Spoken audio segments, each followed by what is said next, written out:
5, 4, 3, 2, 1. Tim, what's up, buddy? What's up, dude? How's it going, man? Good. Do I need to get up on this, or no? Am I good here? Yeah, I think we're good. These mics kind of pick up like all around. A lot of room noise and stuff. Cheers, man. Cheers To some fresh coffee. Yeah. Almond milk. Yeah. A little bit of honey. Did I just slurp into the microphone? I think I did. I'm gonna do that from time to time. I hate when I do that, the lip slap. Anyway, Tim, so L1011, things are going. You got a new album. Yeah, things are good. We're home for a little while, in the middle of a tour, sort of, but I'm home. But we go back out in like a week and a half, 2 weeks maybe. Cool. So yeah, things are good. New record, but it's been a little while. Like we finished that one over a year ago, so it's not that new. But it's new to the world. It's new to the world. Old to me, new to the world. All right, cool. Well, I love the new album too. I was looking. I was lucky enough to catch your show in San Francisco. Yeah, that was funny. Like, didn't expect to see you there. I didn't expect to be there. It was just great. a random. I just happened to be going up for the weekend, and Christian reached out to me about helping with a light or something. Yeah, that was funny. Like, I had no cool. idea. I was like, what? Yeah. I think I was just walking around, and I'm like, oh shit. Had I known. I was over in Oakland visiting with my friend Nate, and he works at 25th Street Recording Studio. And is that the one that's on Main Street?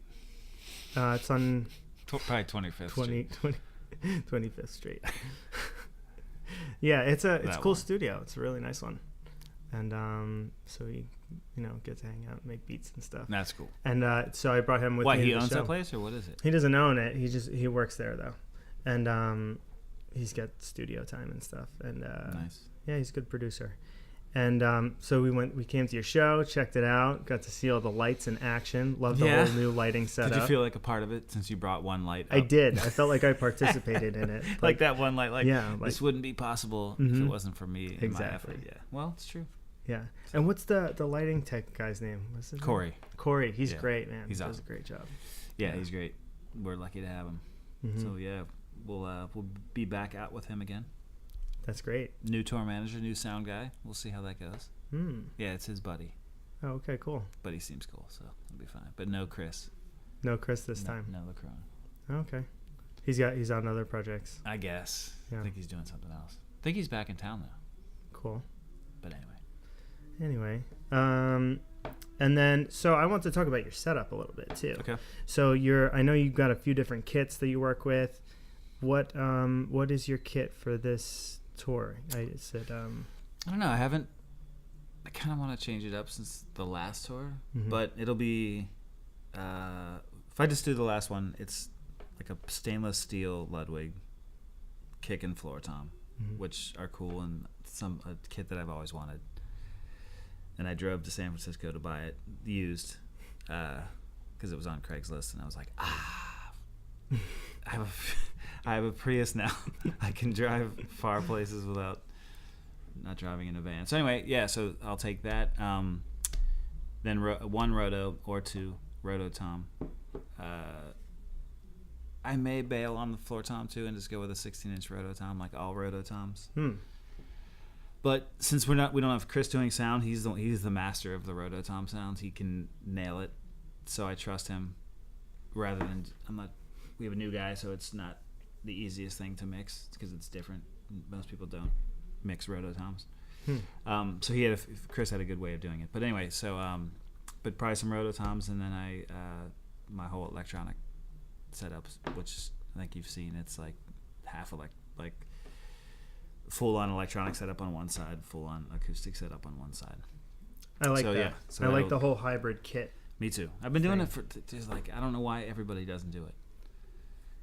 I've been doing this little thing on the side that's just singer-songwriter-y, and even still in that, I need other sounds. It's useful to be able to trigger other sounds percussion-wise, like just via a pad of some kind. Like kicks, even. Like as long as you have real hi-hats or real cymbals in general, I think it's.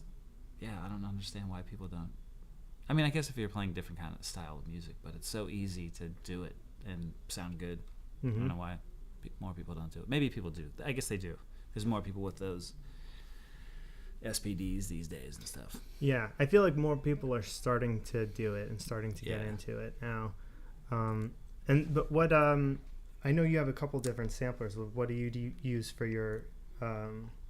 You have one sampler and then you have one you use for triggers and stuff. Or? Yeah, I changed it up. Like I was doing it, running all the pads through a V drum brain, then going MIDI out of that into a sampler. That, all my samples run or whatever. But using some of the sounds from the V drum brain and then mixing those together in a mixer and like.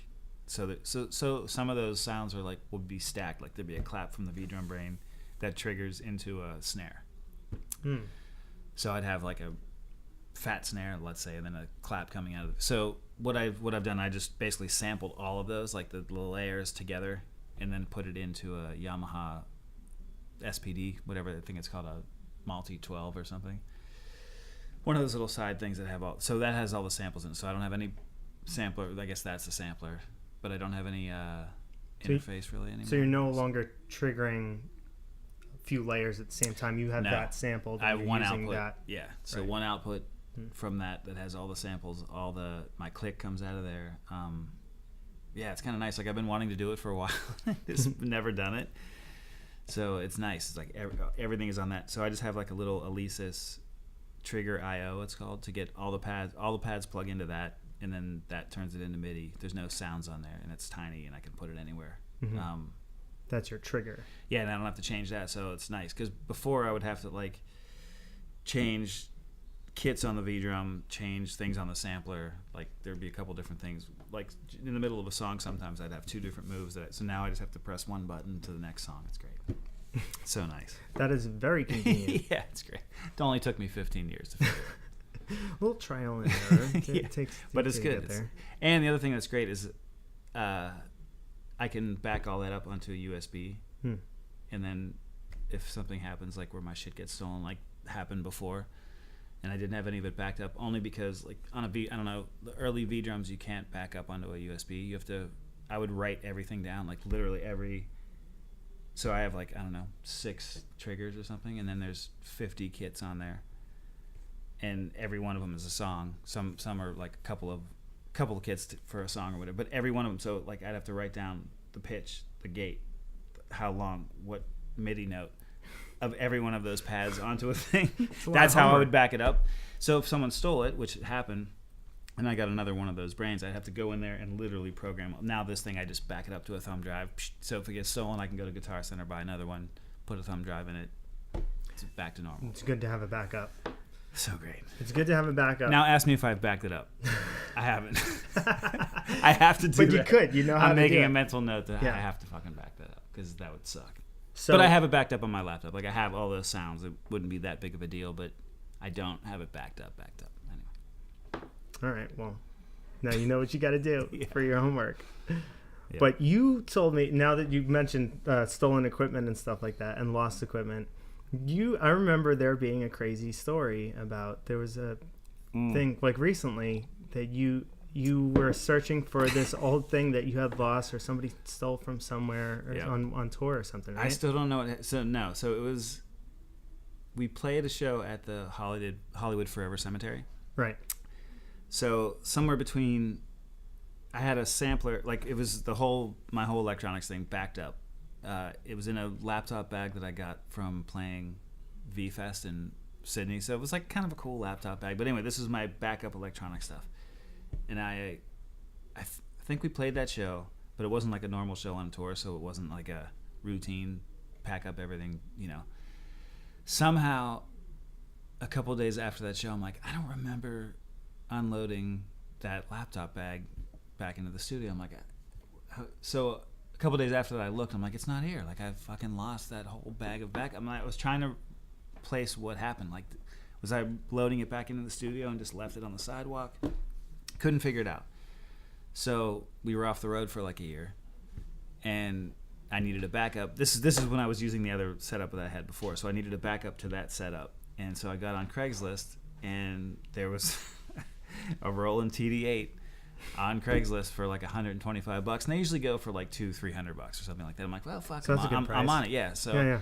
so email the guy like, cool, yeah, I'll come and get it tomorrow. And so I think I was getting back on the ad to see where he lived, like where I needed to go. And I'm looking, and there was like a little sticker in the picture that said monochrome, and I'm like, I kind of remember so I had one that disappeared that had like a sticker on it, but I had bought it off somebody in Chicago as a backup on a tour, and so monochrome must have been his band or something like that. So, but I left it on there because I never used it. I just programmed it, like I was saying, like you have to go in there and program every little parameter. Mm-hmm. Finally did it, programmed it all, and just had it as a backup. Anyway, yeah, so I see this, I'm like, is that my fucking drum brain from like a year ago? The long lost. Yeah, like I wasn't trying to find it. I wasn't like, I gotta get that thing back. Like it was just gone. I just forgot about it. Yeah. When you did go to look for it, when it was. I never went to. That's the thing is like even when I lost it, I never went to look on if someone was trying to sell it on Craigslist. I was just like, fuck, I must have left it somewhere. And I don't really lose stuff that much, so I was like, God damn it. So. A year later, I go and I see this. I'm like, is that the same one? Holy shit!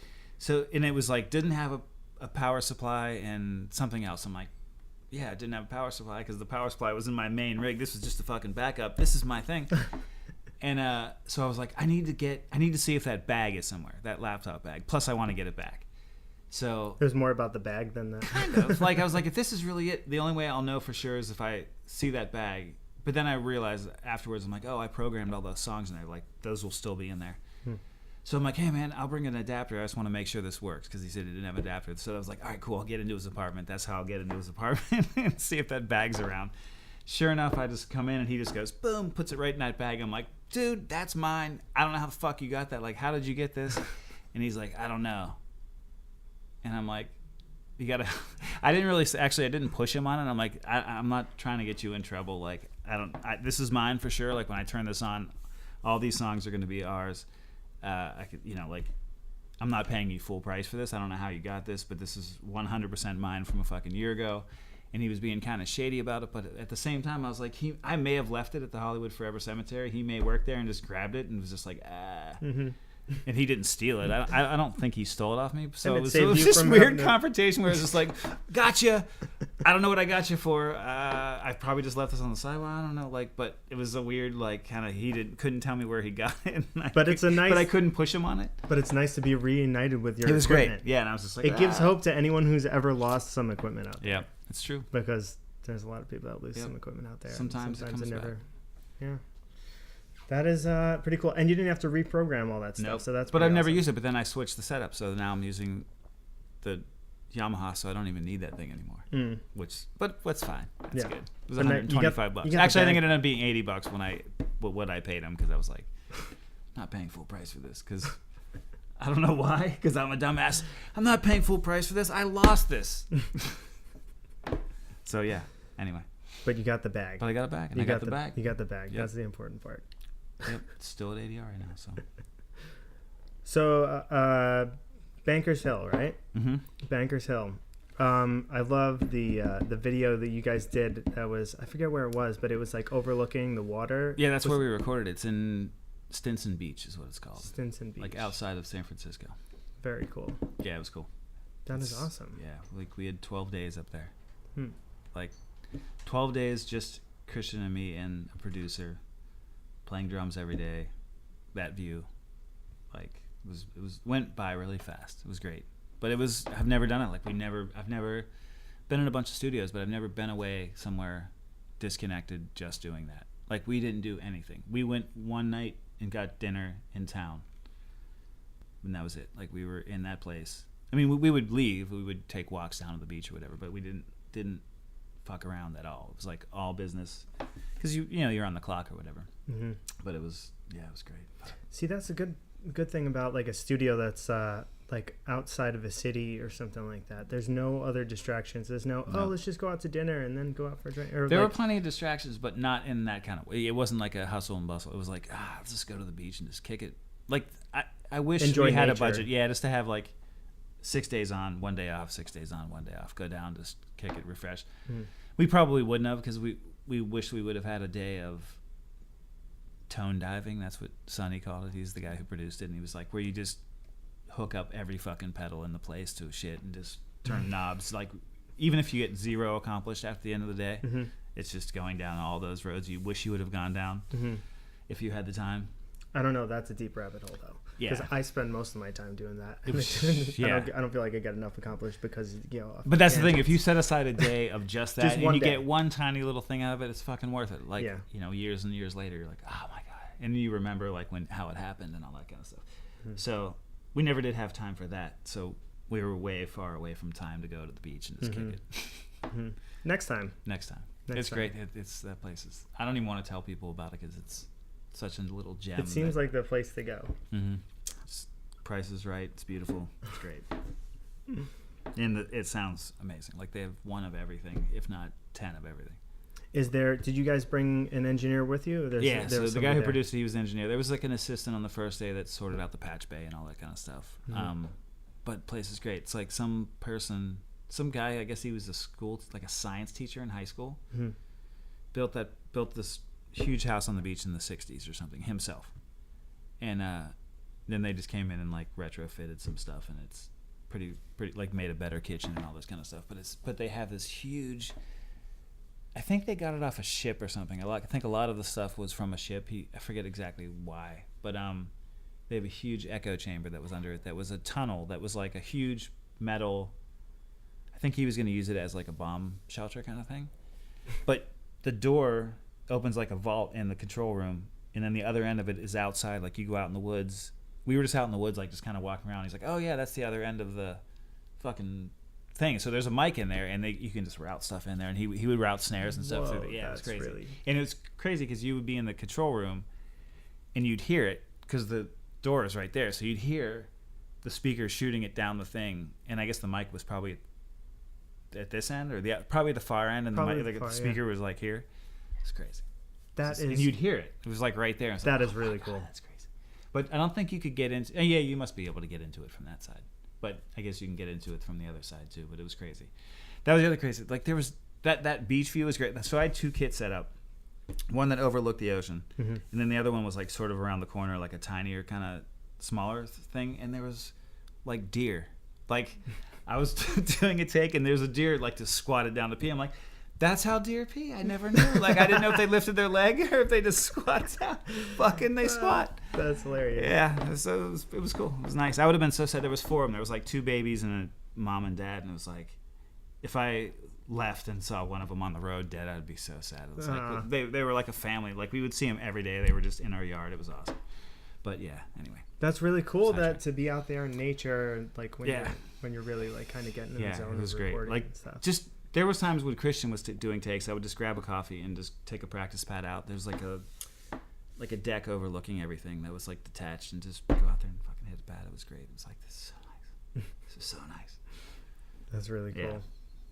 So that's why we did the video there, because it was like it was kind of part of the process. Like that place, that sound, it was part of it. You know, like other records we've done them on a bunch of different places. Like we'd have 3 days of recording here, and then we do a couple songs, and we'd have 3 days here and do a couple songs. It was never like sometimes it was cohesive in the same place, but it was never cohesive in a 12 days knock out a record kind of thing. So that's kind of why we did the video there. It was like that's where it all happened. That's the way it sounds. And it was nice to just go back up there and re-record some stuff. So it sounds nice. Yeah.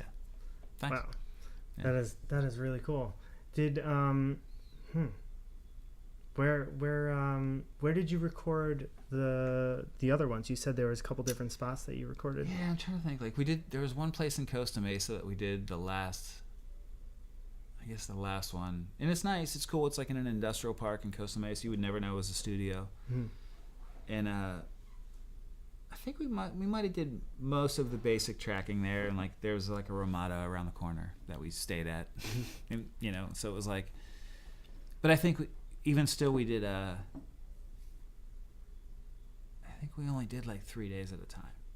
I feel like we booked 3 days and realized we didn't have enough time, so we booked more. And like usually the way we do is just knock out the basic stuff, and then overdubby kind of stuff we'll just do on our own or do somewhere that's not like a in someone's place that just has Pro Tools or whatever, like in one of our places or whatever. So that's usually how it would happen. Like you get, and the thing that would always suck for me is there'd be like some rough tracks. I play to those because we don't do it live. The only reason why we don't do it live is because Christian wants to get different tones on things. So it's like if he's putting a loop through something, you can't really like have a bunch of those tracks with like that guitar sound, like because it's coming through on one line. It's all coming down one line, and so it just would never work unless you had somebody literally like A-Bing patching all these different things, and even still it wouldn't. I don't think it would work because it's all coming down the same line through the same looper.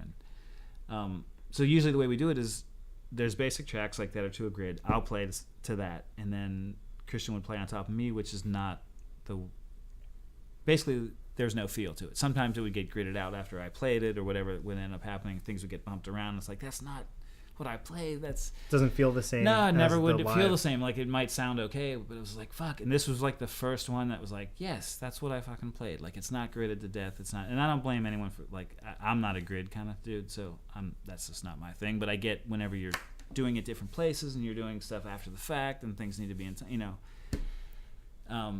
I get how that's the way we did it, yeah. But it's easier for lining things up. But it just sucked the life out of a lot of stuff that we've had, and it's like, that's why I just love the live shit way better. Is because like that's the way it's supposed to sound, not gridded to death.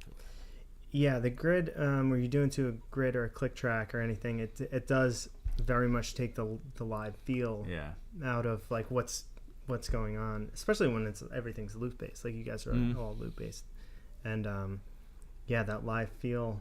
And just not even the grid necessarily. It's just not being able to play to react to. So like when I'm playing to the rough tracks or whatever, and then it gets gridded, and then which is fine. Like because I think when we did this one, I was playing to rough tracks, but I got a chance to go back and do drums again over real tracks or with real tracks. Mm-hmm.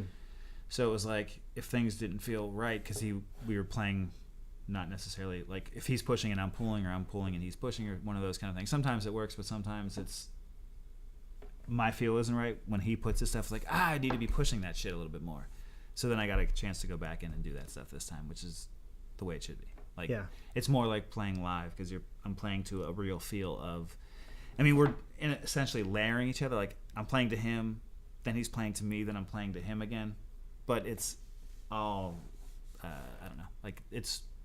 The feel stays there. It's closer to the real feel of like when you guys actually perform. I noticed when I saw you guys play, I was like, oh, this newer album, it feels more like. It was it's way less because he like if he's doing ghost or like just dummy tracks, he's doing it to a click. Mm-hmm. So then I'm playing to him, playing to a click. Mm-hmm. Then he's playing to me, playing to him, playing to a click.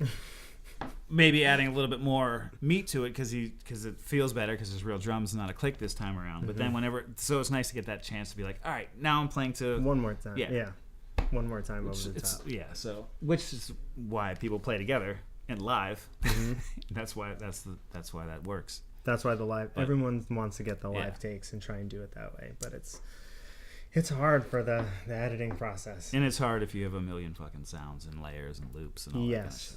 Yeah. Eventually they'll build a looper that can handle that stuff, I guess. I feel like he's got it pretty tuned in. Christian's got it really tuned. Like I like all the triggers and stuff he's got on his pedal board. Yeah, pretty cool. He got like that little side pedal board thing made. So you can just press one button like for one part of a song and a bunch of things will change. So that's very convenient. Because it's convenient, but it's not as entertaining as it used to be. I would watch him, and there were times where you'd be like, I'm like, how the fuck are you even standing? You're hitting two pedals at the same time. You gotta jump? Yeah, he would just like have to be on his heels, and it was like, I don't know how the fuck you're doing that, but it's really fun to watch. Yeah. Well, it takes a lot of skill. It does. And practice. And, that's where, things could slip up live. And it's like, that's why you really got to quite literally be on your toes. And just like. Yeah, it happens. But it happens like.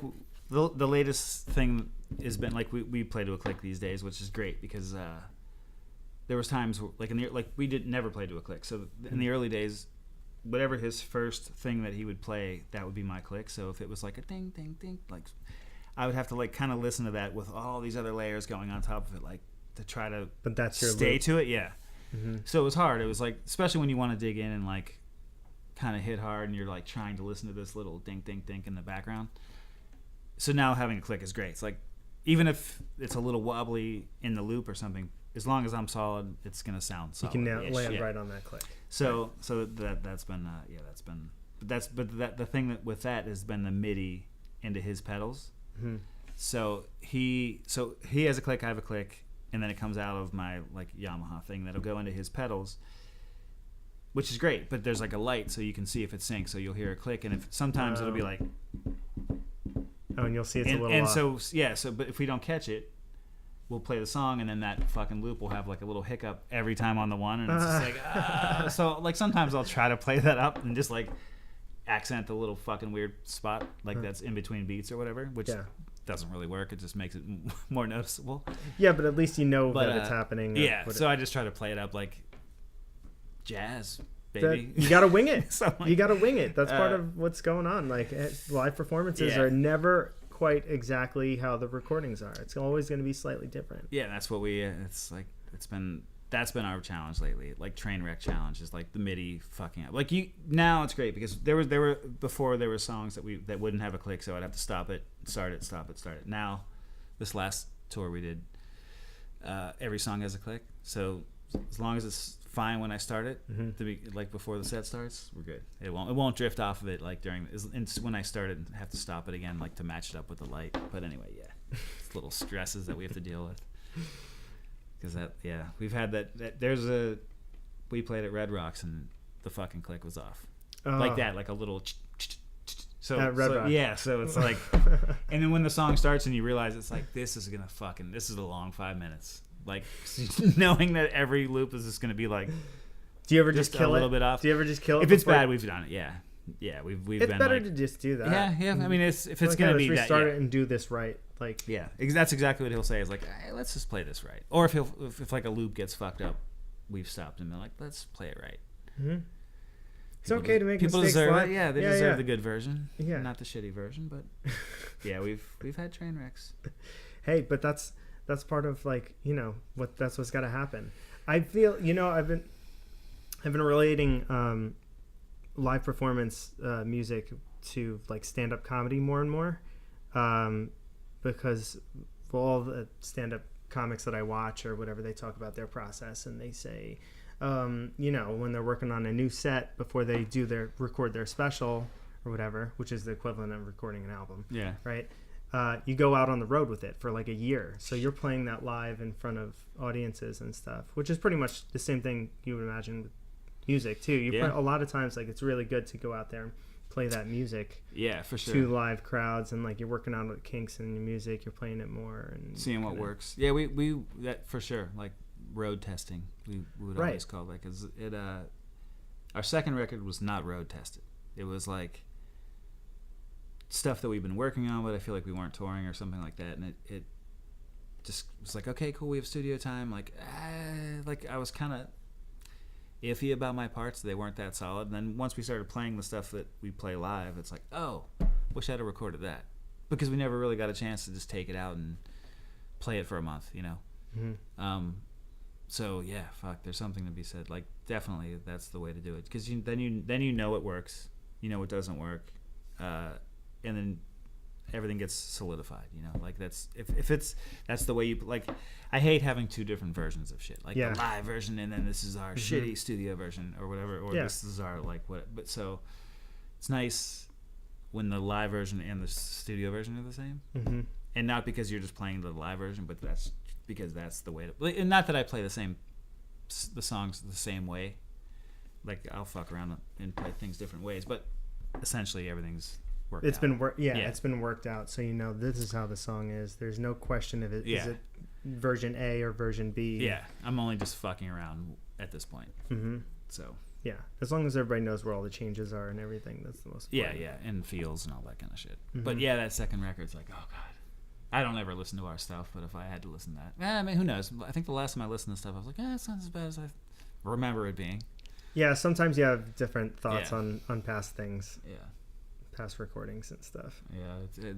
This is the first one I've been like pretty happy with. Like I'm never happy with our stuff. Like I always feel like it's not done or unfinished or rushed at the end or something. And I'm the worst about that. Literally, like our guy was going to Capitol to get something mastered, and I'm like texting, can you just, it's like, it's kind of too late for that shit. We're on the way to master. It's like, okay. But yeah, I'm the worst about that kind of shit. Because I just keep listening to it and upset. But that's the thing. It's like I don't listen to music the way I listen to our music. Mm-hmm. Like when it's that time, it's like, should I be doing something? It's like, no, just you have to like tell yourself to listen to it like I listen to other music. Like, right, you have to take yourself out of the equation. Like, yeah, and I don't listen to other music and be like, I really wish it would have had, like, I really wish that maybe there was a clap in there with that snare drum. Like something cutting through. It's like, what? Yeah, so I've backed off that whole, like, over-analyzing shit, which it's probably good. But yeah, I've been trying to listen to things, like our stuff, take a step back and just be like, all right, what does this sound like to a normal person? It's not easy. No. It's not easy. It takes... Because there are people that listen hard like that. Yeah. Like, I don't listen to other people's music that hard, unless I'm trying to or whatever. But there are people that listen to music that hard and like, like, would notice things that if you just added a little bit of something in there, it's like, and maybe that'll make or break a snare sound. That's the shit it's like, because snare sounds, I don't know, like it's always elusive to find the perfect. Oh yeah, the snare sounds are just always. Yeah, so, but anyway. Any particular pieces of equipment you got your eye on right now? I'm always just like, no, gear nerd now. No, I just changed my setup a little bit. Been doing more like electronic, less real drum kind of stuff lately. But that's just like the past couple weeks. A few weeks before the last tour, I was just all real drums just because I just wanted to sweat and hit drums hard, which is fun. I don't know. I don't think I have any new... Do you ever trigger synth sounds with your thing? So I have a mallet cat. That's one thing I actually want to get. Like, I don't know. Have you seen the mallet cat thing I have? Yeah, they come in sections, right? Yeah, it's like an octave. So it's like a marimba or a vibraphone thing, but it's MIDI. So you can play it. You can hold it down like keys. They're not real keys. They're just like foam triggers or whatever. But they're meant to be hit with mallets? Yeah. So it's like... So I got this a few years ago, and I'm like, it seemed smart. Like... I've known about this thing's been out for a long time, so I was looking like someone's had to done something cool with this, and I got on YouTube, and it was literally just a bunch of jazz people doing Mr. Rogers, like ding dong ding dong, like that kind of shit. I'm like, tons of it, which is cool. There's like a couple cool things. I'm like, that's fucking sick. Like, but it can be used there's some pretty sick shit, but there was nobody doing like synth sounds out of it, and you can do anything. It's MIDI. You can do anything you want out of it. And so I was like, what the fuck? And so I started, so it was like 2 or 3 records ago that I got it. And just started playing like bass lines and shit while I was playing drums. I'm like, this is fucking great. Why does nobody do this? Like, this is so easy. Not easy to do, but easy. You can have any sound you want, and you can hit it with sticks. Like, there's nothing, like, what the fuck? And so anyway, so I started using that. And so I still use it. I just use it to kind of fuck around and write or mess around with. And so like whenever we would do it live, I would just sample those sounds and put it on something, because they're really skinny and it's hard to hit live. Do they have? Yeah, it seems like it would be. It's just like if you just got to reach stuff over, and like try to play some bass line. So now I'll just put it on things that are squares that are next to each other, and I can hit and trigger. It doesn't matter, but it's good to write on. But there's another thing called Trap Cat, same company. It's about, I don't know, like a little wider than this table, like that big, but it's set up totally different. It's not set up like a keyboard, just a bunch of squares and like little rim things around the rim, and there's like 24, 32, something like that triggers. So you can have a different sound on every one of those.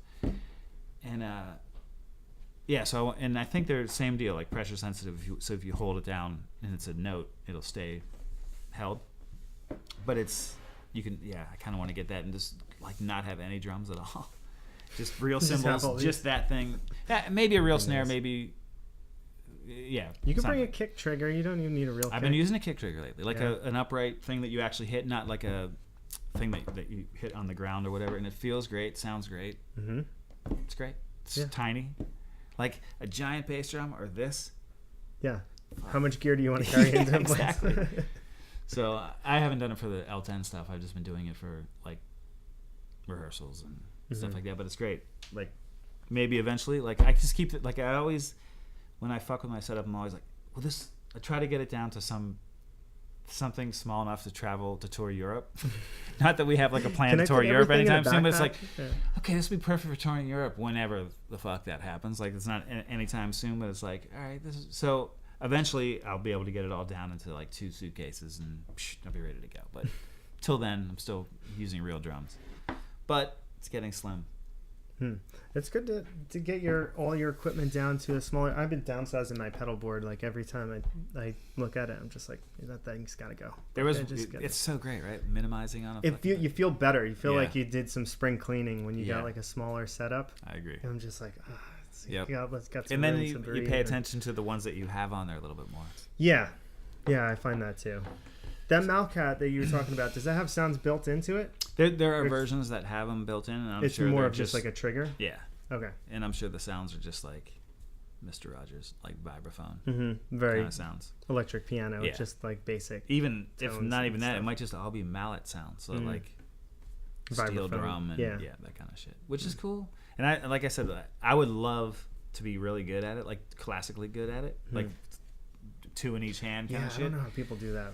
I don't either. And it's great because I could see it is limiting. Like it's hard to play a chord with sticks. Yeah. So you can either have a chord sound on that or have a pedal or something like that, or just loop it and build it into a chord. Or you can use your fucking fingers and hold that shit down. That's why it's so great. It's I don't know why anyone doesn't nobody uses this thing. I don't understand it. But Pearl is coming out with one. I think it might be out now. That's similar. So we'll see. But it seems like it's geared toward DJs or something. It looks like it might light up like a little bit more of the dance. Yeah, because it's like, do you know who Keith McMillan is? Yeah, I have. I got one of his things here. I think he is like a collaboration between Pearl and him. So it's that kind of stuff. I think it's straight up USB. I think there's no sounds. Yeah. So and these light up, right? Like there's LED. So it's the things are like this. The Pearl thing, like they're like white like this, and laid out like a keyboard. So I have a feeling they probably which is fucking good though. It could be good. Like on 12-step. It could be good. I don't know. Appreciate it. I like it. What's that? A MIDI? I use it. Yeah, because I use it. They're a little pricey, but I use it for. I play with my feet, and I use it for when I'm playing the guitar, and I could trigger my synthesizer. You can play. This is an octave. Oh shit. Yeah. So if I want to have like hold bass notes with this, I could be playing. It's essentially like I use it in a sense the way that people use like the Moog Taurus pedals. It's just way cheaper. Yeah. It's Taurus pedals. Well, like Taurus pedals. It's not. Yeah, it's Yeah. not thousands of dollars. This is only a couple $100, but still, it's a little pricey for a little MIDI controller. Solid, though. But it was the only thing that I could find that this. I was trying to make one at the time, and I was just like, "This is too much work. I can't do it. It's worth the $200 to buy it." But it comes with a little converter for USB, and then I can use it. And sometimes I trigger sequences in the synthesizer, so I have like an arpeggiator going, and I hit it, and it'll be like arpeggiating on this note, and then but it's like to a click track, and then other times like I can change the note, but I'm playing guitar to it, and also trying to do too many things at once. But I like how these are raised up so you can get to them. Yeah, it's a little bit better. They're very bright too. When it's plugged in, it's this is very like. I feel like I've seen there's like a hand controller or something.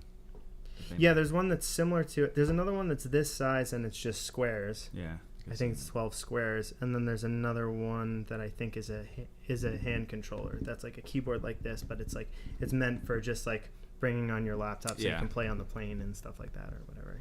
That's cool. Very small. Yeah, very convenient. Yeah, I've nenever seen the Pearl one live. I know it exists. I've never seen it, but seems like it would be cool, but I don't know. We'll see. Because the guy who makes the Mallet, it's like a small time New Jersey kind of company. I guess I shouldn't say it's small time. Like they've been around for a while and they make good shit. And I shouldn't diss the guy. It's like it's hard to go against Roland and these other giant companies, huge companies. Yeah. And this is just a dude, and from what I can tell, like making this shit in some like place in Jersey.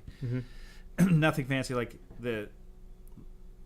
you can tell everything is just like made ahead. Like you can buy pedals that are just pre-made, like the boxes, and then so that's why all these pedal come. So it's like that kind of stuff. But he just sent out this email like, the new Pearl had all these disses on the new Pearl thing that's coming out, which I'm sure he's just like, fuck, this is definitely going to cut into my business. Like Pearl just came out with something that I've been doing for 20 years or 15 years that no one does. Yeah, kind of. Yeah. Behringer's been doing that with the synths. Have you seen that? They're redoing like all these old analog synths, but they're redoing the newer ones. And from what I hear, they sound pretty good. They sound pretty close. I'd have to do like a side by side. Oh, I haven't seen like they're doing like straight up knockoffs. Like, oh yeah, like the ARP. Oh wait, no, was it the ARP or the ARP was a different one? But they did some straight up. I forget what models they are, but they have some of them that are just like straight up like remodels of older ones, but they are significantly cheaper. Like they're only a couple $100 instead of like thousands or whatever of the older ones.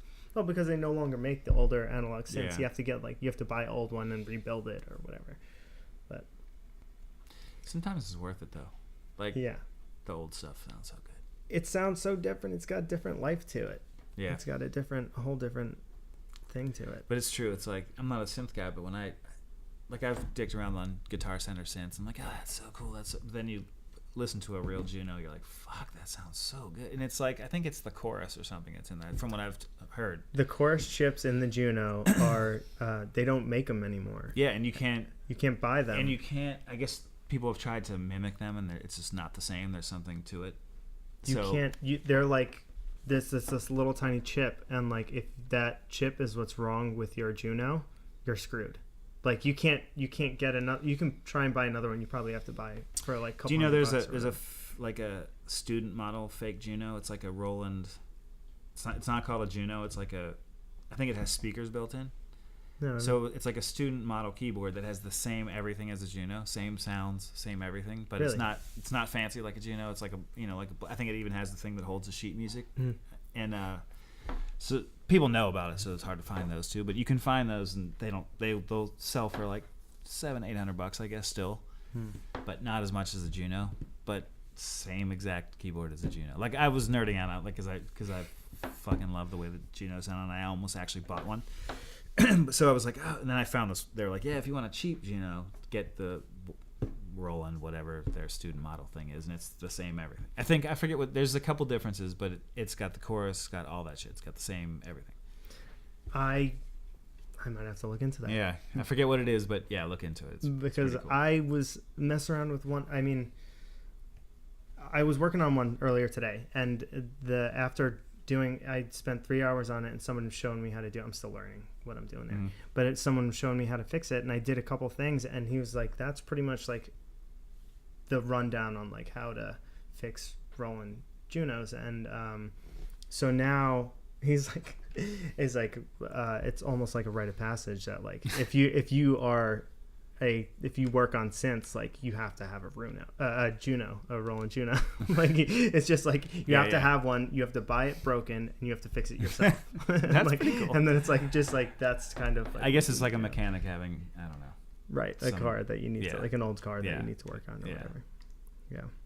That's cool. Anyway, this has been really cool. Man. Thank you so much for doing this. I feel like we should probably wrap this up. I'll let you get on your way. Yeah, thanks for having me. This is awesome. Thanks so much. Do you want anybody? Do you want to do any shout outs or any way to reach you, or just any like Instagram or follow L1011? My Instagram is Tim. 3 T's, 4 I's, and 3 M's. Spell that one out. And we got some tour dates. Oh yeah. Okay. Awesome. Yeah, we're starting it back up again. Where is this? November 6th. We start back up again. St. Louis. So the Midwest. Cool. But I think this one's only like 2.5 weeks. It's like Grand Rapids, Chicago, Madison, Milwaukee, Minneapolis. A lot of M words in the Midwest. So Omaha, and we end in Kansas City this leg. And then we're back in LA on the 29th of November. Are you going to be there? Where is it? Terragram. Yeah, I'm coming. Yeah, the 29th. Oh, fuck. Oh, I was thinking October. Okay, yeah. So, yeah. November 29th. I'll get you in. I know. I can probably get you in. I love that place. That's a great venue, too. I know. It is cool. Yeah. It costs $100 to have fog there. What? Yeah. You have to pay for fog? Yeah. Why? They say they have to have the fire marshal come out and flip a switch. What? Why? Because it's going to trigger something? Whatever. It's the Bowery. It's worth the Bowery $100. Ballroom, I think, owns that. It's one of their rooms. So I feel like it's something they just brought from New York. Like, yeah, like if you roll into New York, you got to deal with that kind of shit. Like, yeah, we got to have the fire marshal come in and flip. all right, fine. Like, sure. Whatever. But it's like, worth it. So it's definitely fucking worth it. The lights totally look so much better. They look I don't so mind. much better. I would pay $200 to have fog. Who are you guys playing with? Is it different at all the shows, or is it just that one's Tennis System? Who? Oh, cool. Yeah, I like that. LA, yeah, you saw them whenever. So yeah, it's weird because we're out with. I guess they're called Ryler, RYLR. They're it's a couple guys from Pelican. Mm-hmm. The whole tour in the Midwest, they're out with us. I just saw them the other night. Pelican? Yeah, they were at across the street. Was it Zebulon? Oh, Zebulon? Yeah. They were great. Yeah, so I don't know. I'm sure their little side project's fucking great. And then we have I think it's for the LA San Diego shows, Rob Crow from Pinback. Oh, cool. Opening, yeah. So he's awesome. He's fucking great. So I'm sure it'll be great. That's good vibes, man. Yeah.